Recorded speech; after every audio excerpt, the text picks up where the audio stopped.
మన షెడ్డాల బట్టలు రోజు ఒకటి ఇడుచుకుంటారా అండి. లక్ష్యం అదే వస్తుంది ఇంటికి. ఎక్కడ మనం పోయి తెచ్చుకునే అవసరం ఇలా, అదే మీ ఇంటికి వస్తుంది. ఈ దళిద్రాలు ఈ అలవాట్లు పెట్టుకొని ఎన్ని పెద్ద పెద్ద వ్యాపారాలు చేసినా నష్టమే, ఇంకా ఏమేమి చేసినా నష్టమే. నౌకరీ చేసినా నౌకరీ చేసిన కూడా చెడ్డ అలవాట్లు ఉంటే ఆ నౌకరీ పైసలు కూడా మనకి సరైపోతలేవు. చాలామంది దళిద్రాల పడి చచ్చిపోతున్నారు. ఏమిటి చచ్చిపోతున్నారు అంటే కూడు కోసం కాదు, ఈ షెడ్ అలవాట్ల కోసం. ఈ షెడ్ అలవాట్లకు పెట్టుబడి పెట్టలేక చస్తున్నారు. ఇక ఏం చేస్తారు?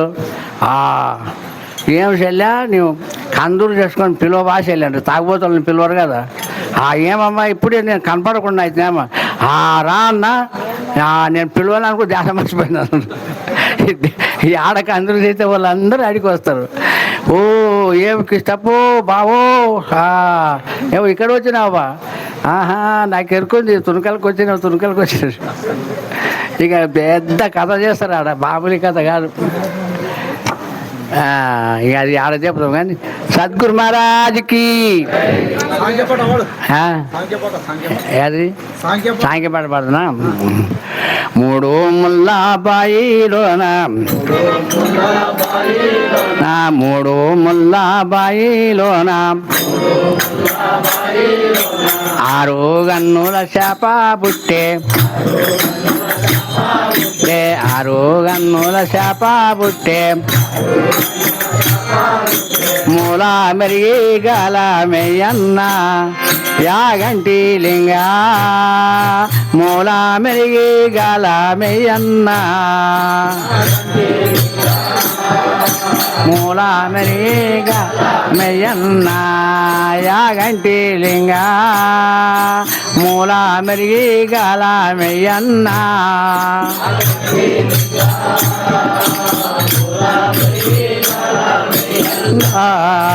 మీనా కుంట కింద కుంటాం మీనా కుంట కింద కుంటాం చచ్చుకుంటా పుట్టుకుంటాం చచ్చుకుంటా పుట్టుకుంటాం దీని భావము నీకే తెలుసన్నా యాగంటి లింగా దీని భావము నీకే తెలుసన్నా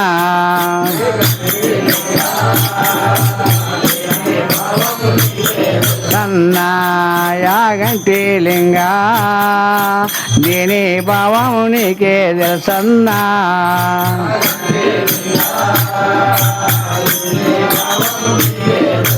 నా ఆలు మగలు ఏకమైతే ఆలు మగలు ఏకమైతే దేశీ కాటింట్లా సిట్టు బుట్టే దేశీ కాటింట్లా సిట్టు బుట్టే దీని భావం నీకే తెలుసన్నా యాగంటి లింగా దీని భావం నీకే తెలుసన్నా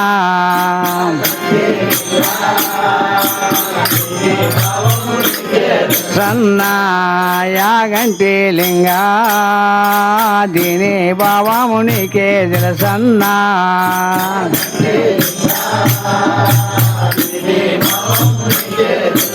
నా ముని మాపు ముచ్చేటాయే ముని మాపు ముచ్చేటాయే ఏకా జామున ఏకాటాయే ఏకా జామున వేకాటాయే కోడి గుయ్యగా కొడుకు పుట్టే కొడుకు పేరు నీవే పెట్టు దీని సంగతి నీకే తెలుసన్నా యాగంటి లింగా దీని భావము నీకే తెలుసన్నా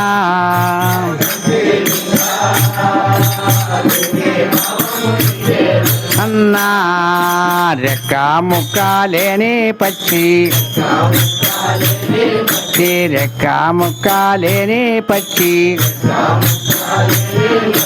రేయంబలు అరసి ఏది ఎంబలు అరసి అరసి 33 గుడ్లు పెట్టి 33 గుడ్లు పెట్టి 66 వన్నెలు చెప్పి 66 వన్నెలు చెప్పి 72 పిల్లలు చేసే దీని బాబామునికే తెలుసన్నా యాగంటి లింగా దీని బాబామునికే తెలుసన్నా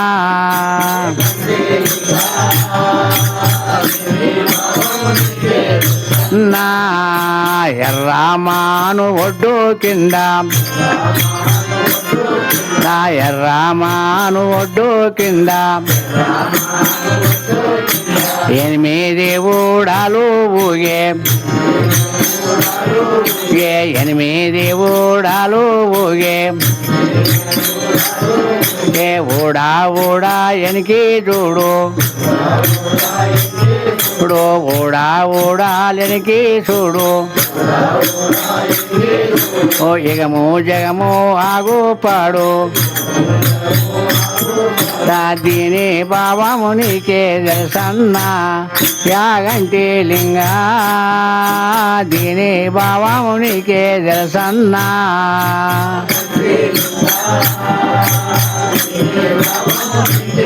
సన్నా యాగంటి లింగా దీని బాబామునికే తెలుసన్నా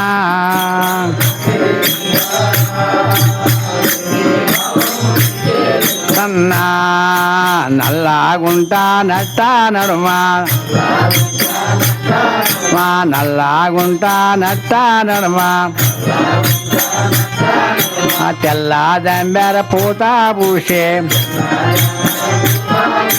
తెల్ల దంబెర పూత పూసే తెలియపరిచే దేవుడుండే తెలియపరిచే దేవుడుండే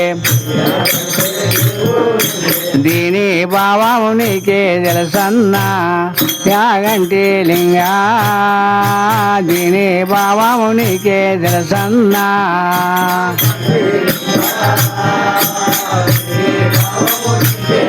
సన్నా యాగంటి లింగా దీని బాబామునికే తెలుసన్నా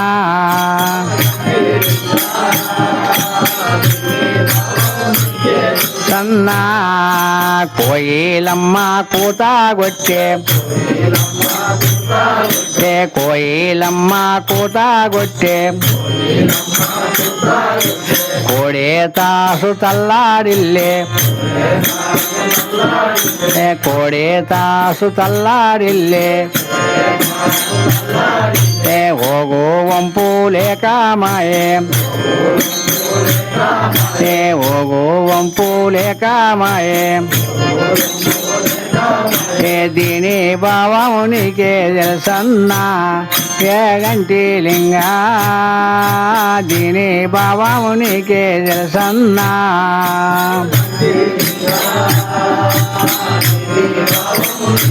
తెలుసన్నా మేఘములేని వర్షము కురిసే కట్టాలేని చెరువు నిండే తోములేని వరద బారే ఇత్తులేని పంట బండే చేను కోసి కుప్ప వేసి కుప్పగాలి అప్పు తీరే దీని పేరే పరిపూర్ణమా యాగంటి లింగా దీని పేరే పరిపూర్ణమా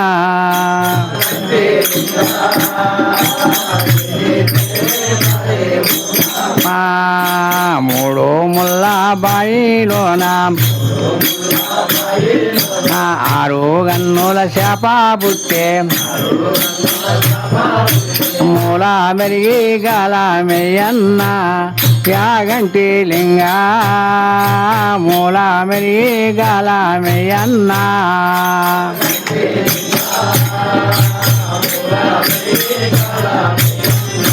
దత్తగురు మహారాజ్కి జై.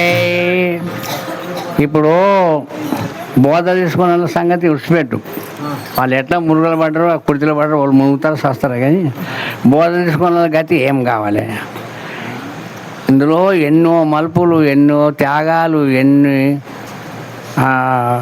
రహస్యాలు ఎన్ని ఉన్నాయో, బ్రహ్మరహస్యాలు, జీవరహస్యాలు, పరమరహస్యాలు ఇవన్నీ ఉన్నాయి కదా. మీరు సంసారం విడవరు, ఒకటి తెలుసుకోరు.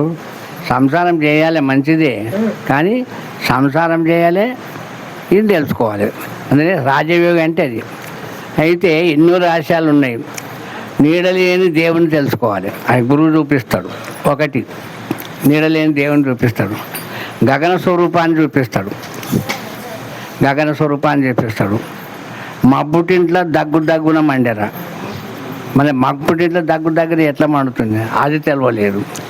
మధ్య లోకం ఉన్నది, మన జీవితాలను అక్కడనే ఉంటాయి, మన కీలకాలన్నీ అన్నీ ఉంటాయి. మన మొత్తం భూమండలం ఉన్న జీవరాశులంతా మధ్య లోకంలోనే ఉంటుంది. మన మిషన్ అక్కడ ఉంటుంది, ఇక్కడ ఏం లేదు. ఇది ఒక పొట్టి భూమి మీద ఒక పరదమైన బొమ్మల్లాక అన్నీ అక్కడనే ఉంటాయి. మన మిషన్ మొత్తం ఆడిని ఉంటుంది, మన కీలకాలు అని ఉంటుంది. అది ఒకటి ఉంది. పరమాత్మ సాక్షాత్కారం చేసుకునేది ఉంది, జీవుని సాక్షాత్కారం చేసుకునే ఉంది, పూర్ణలోకం సాక్షాత్ చేసుకునే ఉంది, పరిపూర్ణ లోకం సాక్షాత్కారం చేసుకునేది, మహాపరిపూర్ణలోకం సాక్షాత్ చేసుకుంది, మహాపరిపూర్ణ లోకం సాక్షాత్కారం చేసుకున్నదండి. ఇంకా ఎన్నెన్నో ఉన్నాయి, ఇంకా ఎన్నో మండలాలు ఉన్నాయి. చంద్రమండలం లోపల మోక్ష సామ్రాజ్యం ఉంది. అది ఈరోజే ఆకాశం తేట ఉంటే ఈరోజు చంద్రుడిని పాలుల్లో చూడాలి. మోక్ష సామ్రాజ్యం ఇవన్నీ చాలా ఉన్నాయి. ఇంకా ఎన్నో రహస్యాలు ఉన్నాయి. ఇవన్నీ కూడా మీరు బోధ తీసుకుంటే ఎవరింటికాడ వాళ్ళే ఉంటుంది. ఆడికి సంవత్సరం కూడా వచ్చేది చాలా కష్టం లేదడా. మన మనసు కష్టం పడదు. ఆడ ఉంటే ఇక్కడ పీకరికి రాదు, ఇక్కడ రాదు. దానికి అలవాటు అక్కడ పడ్డది. ఇక అయిపోయింది. అది మనం మానవ జన్మలు ఎట్లా కడతీరాలి? ఉపాయమంతుడు సంసారం చేయడని వాడు జడపడు, పెళ్ళాన్ని జడపడు, చుట్టాలను జడపడు, వాని జ్ఞానం జరుపుకోడు. ఉపాయమంతుడు. ఉపాయం లేనివాడు అయితే ఒంటి ఇక్కడనే ఉంటాడు, ఒంటి అక్కడనే పోతాడు, అక్కడనే పోతాడు, ఇక్కడనే పోతాడు. అది కాదు, అన్నీ చూసుకోవాలి, అది చూసుకోవాలి, ఇది చూసుకోవాలి. సమయం వచ్చినప్పుడు గురువు దగ్గర పోవాలి, తెలుసుకోవాలి, మళ్ళీ పోయి సంసారం చేసుకోవాలి. మన దరిద్రం వస్తే మన కష్టం కాదా? ఆ కష్టం కాదే. ఒక కథ చెప్తా వినండి, కథ చెప్తా. మీరు అమలు అవుతారేమో, అక్కడ దూరం అని పోలే. అయితే ఏమంటే వాళ్ళు గుంజులు ఈపులు గుంజబట్టే. అయితే చెప్పుతున్నా, ఇప్పుడు పెద్ద పూజ వచ్చింది. పెద్ద పూజ చేస్తే గురువుగారు ఒక పెద్ద శిష్యునికి పత్రికలు పంపిండు. ఆవిడ ఏం చేసిండు, అందరికీ ఇచ్చిండు, భక్తులకంతా ఇస్తే ఒకరికి పత్రిక ఇచ్చిండు. పత్రిక ఇస్తే వీళ్ళు బండ్లు కట్టుకొని వస్తుంటే వాడు ఏమంటాడు, యాడికి పోతున్నారు కదా అన్నాడంట. అరే గురు పూజకు పోతారా, నీకు పత్రిక ఇష్టం కంటే, అరే పత్రిక ఇచ్చి కానీ నేను చదవలేదు కదా అన్నాడు. జేబులో పెట్టుకున్నా కానీ చదవలేదు అన్నాడు. మనం రారపోదామంటే నా ఫ్రెండు కొడుకుది పెళ్ళి ఉంది, నేను కానీ లేకపోతే ఆ పెళ్ళి కాదు అంటాడు. అబ్బా అంత ప్రేమనా అంటే, మళ్ళీ అవునయ్యా అన్నిటికీ నానే ముఖ్యము, నేనే ముఖ్యం దానికి అంటాడు. అంటే సరే అని వాడిని ఇడిచిపెట్టిపోయిండు. ఇడిచిపెట్టిపోతే వాడు తెలంగాణ రేపు పెళ్ళి అయితే తెలంగాణ 3:30కి లేచిండు. దెబ్బ తాళం చేసిండు. అప్పుడు 3 గుండెల్లో పాయింట్లు ఉండే. వాడు ఏమైనా కింది మీద పెట్టింది కానీ నడి మీద పెట్టలేడు, మర్చిపోయి నడి మీద పెట్టలేడు. పెట్టక ఏం చేసిండు, పెళ్ళాం దగ్గరికి పోయాడు. అది ఉక్మా గెలుకుతున్నది. నీకు బుద్ధి ఉందే, ఆడ పెళ్ళి ఏమైపోతుందని రప్పరిచ్చే ఆమె కోపం వచ్చి ఉడుకుడుకు గుమ్మరిచ్చే. ఇది నాకనికి పోయి పిల్లలు కాలే, నాలుకే కాలే, ఇదంతా కాలే. కానీ వాడికి పాతది స్కూటర్ ఉన్నది. ఇక దాన్ని వేసుకొని పోయిండు. చాలా దూరం పోయిండు, 2-3 కిలోమీటర్లు పోయిండు. పోయినాక ఆ తర్వాత ఒక్కటే చెప్పు వేసుకొచ్చాడు. ఒక చెప్పు మర్చిపోతే ఏమైందంటే, ఈ చెప్పు తీసుకొని మళ్ళీ పోయి బండి వేసుకొని చెప్పు తీసుకొస్తామంటే పోతే డిజిల్ అయిపోయింది. ఇక ఓడేమన్నా ఏదో చెప్పు ఆ చెప్పు దానికే పోయిండు. ఆ మున్సిపాలిటీ వాళ్ళు పడేసిన రాని ఓడేసుకుపోయిండు. మరి మొత్తం దళితులు వెంబడపడది. వీడు అక్కడ తిరిగి ఇక్కడ తిరిగి ఓలేపోయిండు. ఎండాకాలంలో ఓలేపోయిండు. ఓలేపోయి ఆ పిల్లలకు నెత్తి మీద అత్యంత లేకపోతే ఒక గుండి పెట్టలేడు కదా, ఆ పిల్లలు నగబట్టి ఇక్కడ మోతి తిప్పబట్టి ఆయనకి ఎరకలేదు. ఆయనకి ఎరకలే ఇస్తరకు తీసుకొని అన్నం పెట్టి కడిగి పోయా. ఓడు అక్కడ నాకుండా అన్నం పెట్టి ఇంటికి సొయ్యలేదు. తిన్నాడు. తిని ఇంకా ఇంటికి వస్తూనే వాడిని కూడా ఆడ ఎప్పుడు వచ్చేవాట కూడా అన్నారు కదంట. వస్తూనే ఆడనో ఒక తోన సోడా కొట్టి పడిపోయాడు. చెడగొట్టి పడిపోతే పెళ్ళకి ఎవరో చెప్పారు, నీ మొగుడు ఆడ పడిపోయి ఉంటాడని. మొగుడిని వేసుకొని ఎక్కడో దళిద్ర దావకాన ఉన్నది, ఎవడు మంది పోకున్నారు, ఆ దావకానికి వేసుకుపోయింది. ఓడు చూడు లడ్డులాక అయింది. ఓడు ఏం చెప్తాడు చూడమ్మా, ఈడు 30 రోజులు ఈడ ఉంటేనే బతాడు, లేకుంటే లేదు. ఈడ బెడ్ రెస్ట్, ఆ రెస్ట్, ఈ రెస్ట్ ఉండాలంటే చెప్పిండు. మరి ఇంకేదో మోని చంపుకుందా అంటే ఇక ఆన్నే ఉన్నది, ఆన్నే పెట్టిండు. ఓడు ఆ పైసలు, ఈ పైసలు, గల్ల పైసలు, నల్ల పైసలు, మందు పైసలు అన్నీ రాసి 40,000 చేసిండు. 40,000 చేస్తే ఆమెతో పైసలు లేవు. పైసలు అయితే ఇల్లు ఒక్కటి ఉంది. ఇంకా అక్కడిక్కడ చేసి ఎక్కడ దొరకపోతే నా ఇల్లు నమ్ముకొని వచ్చి ఇడిపించుకొని పోయా. పనికి ఉండడానికి ఇల్లు కూడా లేకపోయా. వీళ్ళు బాగా దర్జాగా పోయి అంత బోధ అయింది. ఇక తిండ్రి వచ్చింది, మళ్ళీ ఎవరి పని వాళ్ళకి పోయి ఈ నాశనం అయిపోయాయి. ఇల్లు బాయ్ ఆడిపోయా, ఓనికి జ్వరం ఇడుస్తలేదు. అన్నాక మళ్ళా సంవత్సరం పేపర్ వచ్చింది. ఆ గురువు చెప్పిన ఓనికి ఇవ్వద్దు అన్నాడు. ఓనికి ఇచ్చలేడు. ఓడని అయ్యా నాకెందుకు ఇయ్యరా పో, నాకెందుకు, గురువు వద్దన్నారా, మేము ఇస్తలేమన్నట్టు. అట్లా కూడా మనం ఎంబడి వచ్చిన పత్రిక లేకుంటే కూడా వాళ్ళు వచ్చేదంటే కూర్చున్నాడు. గురువు అని చూస్తలేడు, ఇక్కడ చూస్తాడు. ఈ కొడుకు ఫ్రెండ్ పంటికి పోతాడా, గురుబోధ ఇస్తే గురుబోధ కన్నా పెద్దదా ఫ్రెండ్ ఆయనకి దళితులు చుట్టుకొని మళ్ళీ సంవత్సరం వాళ్ళు ఒక పెద్ద మనిషి ఉండి అరే గురువు కాలు పట్టుకోరా, లేకపోతే అని చెప్పి వాళ్ళకి గురువు కాలు పట్టుకొని నేను ఇప్పుడు నుండి అట్లా చేయనబ్బా అన్నాడంట. అది ఎన్ని కష్టాలు వచ్చినాయి చూస్తావా, ఒక్క కష్టం కాదు, 2 కష్టాలు కాదు. గురువుకి ఎదురు లేదు. అతను మనసులో ఏమనుకుంటారో అది అయిపోతుంది. మంచిది అయితే మంచిగా అవుతుంది, మంచిది కాదంటే మంచిది అయిపోతుంది, చెడిపోతుంది. అని కానీ గురువు భక్తిని ఎవరైనా ఇడవరాదు, మధ్యన ఇడవరాదు. మనం ఇంత అక్కడ పోవాలి. కానీ ఈ సంసారం, ఈ పనికిరాని సంసారంలో కొన్ని రోజులు దళిద్రంకి చేయాలి. చేసి మన బాధ్యత అయిపోయి పిల్లలు ఎప్పుడైతే తీసుకున్నారో మెల్లె వదులుకొని మన మఠం చేరాలి. మఠం చేసి అక్కడ ఒక శిక్షణ ఉంటుంది. ఒకరోజు గడ్డి తినాలి, ఒకరోజు అన్నం తినాలి, సాధన చేయాలి. చేసుకుంటూ ఒక 20 ఏళ్ళు అక్కడ ఆడ ఉండాలి. ఆడ ఉండి 20 ఏళ్ళు అయినాక అప్పుడు 4 ఉంటాయి. ఒకటి సన్యాసం, ఒకటి హంస, ఇంకొకటి దిగంబరు, ఒకటి అవధూత, నాగసాధులు 5 ఉంటాయి. ఈ 5 సాధనలకి నువ్వు ఎక్కడ పోతావని అడుగుతారు. ఇళ్ళకి పోతావు. ఇది డిగ్రీ అనమాట, డిగ్రీ లెక్క.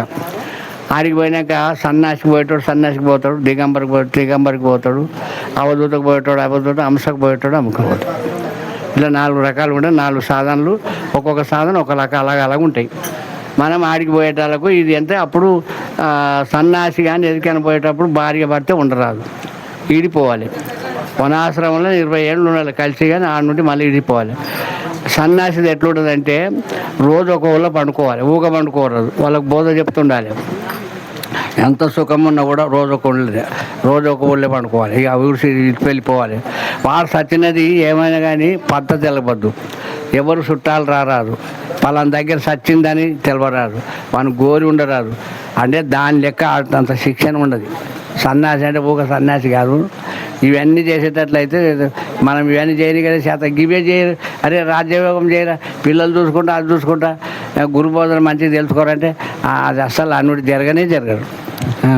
దానికి పోతేనేమో పనికిరాని దానికి పోయినట్లు అనిపిస్తుంది మనకు. ఈడ ఉంటేనే అబ్బా దొరలాక ఇది చేసుకుంటా నాకేదో అదని ఏమని పెద్దగా ఏసీ రూములు పడవ పడుతున్నాయి. అది ఏసీ రూమ్ పెట్టుకుంటే వాడు చచ్చిపోయాయి.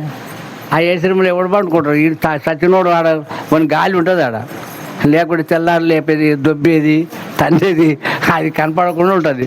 ఆ దయ్యం దొబ్బేది, తన్నేది నానా రకాలుగా చేస్తుంది. ఓ ఏసీ రూమ్లో ఎవడు పండుకోవాలి? నాకు ఈ నాగపల్లు వాళ్ళ అన్న చచ్చిపోయిండు, వాళ్ళది పల్లాకి చేసుకుని ఉన్నాడు.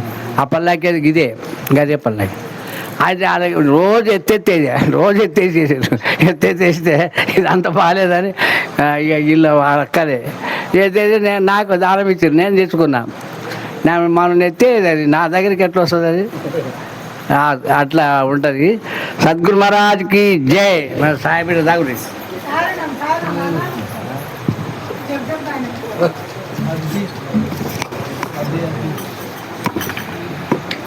తీసుకో.